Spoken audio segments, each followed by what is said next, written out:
মানে কিয়ামত পর্যন্ত অপেক্ষা করলে কোনো সম্ভাবনা নাই। আমার পক্ষে যদি সম্ভব হতো তাহলে আমি ঢাকাতেও আবাসিক গ্যাস বন্ধ করে দিই। বাসা বাড়িতে গ্যাস সংযোগ আর সম্ভব না। একসময় আমাদের গ্যাসের ব্যবহার ছিল না, তখন বাসা বাড়িতে গ্যাস দেওয়া হয়েছে। আবাসিকের ক্ষেত্রে মানে কিয়ামত পর্যন্ত অপেক্ষা করলে কোনো সম্ভাবনা নাই। আমার পক্ষে যদি সম্ভব হতো তাহলে আমি ঢাকাতেও আবাসিক গ্যাস বন্ধ করে দিই। কারণ বন্ধ মানে কারণ হচ্ছে যে এটা হচ্ছে সবচেয়ে ইনএফিশিয়েন্ট।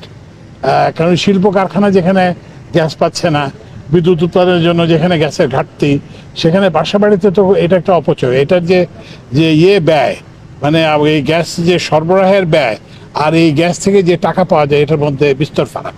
তো ওই জন্য আমরা একটা আয়োজন ব্যবস্থা করছি, সেটা হচ্ছে যেসব এলাকায় গ্যাস উৎপাদন হয় সেসব এলাকায় আমরা স্বল্প মূল্যে গ্যাস সিলিন্ডার দিচ্ছি। প্রাইভেট সিলিন্ডার আমরা যেরকম কতজন 1450 টাকা, আর আমরা যে গ্যাস সিলিন্ডারগুলো দিব সেগুলো 800 টাকা। এখন ইমিডিয়েটলি। কিন্তু ওই যে আপনারা একটু সবাইকে জানাবেন যে এই যে মানে বাসা বাড়িতে গ্যাস সংযোগ আর সম্ভব না। একসময় আমাদের গ্যাসের ব্যবহার ছিল না, তখন বাসা বাড়িতে গ্যাস দেওয়া হয়েছে।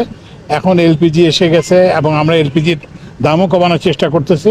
তো এখন সামনে থেকে কিন্তু যে এলপিজি ব্যবহার, মানে বাসা বাড়িতে এলপিজি, শিল্প কারখানায় হচ্ছে আমরা ওই যে গ্যাস ব্যবহার করব।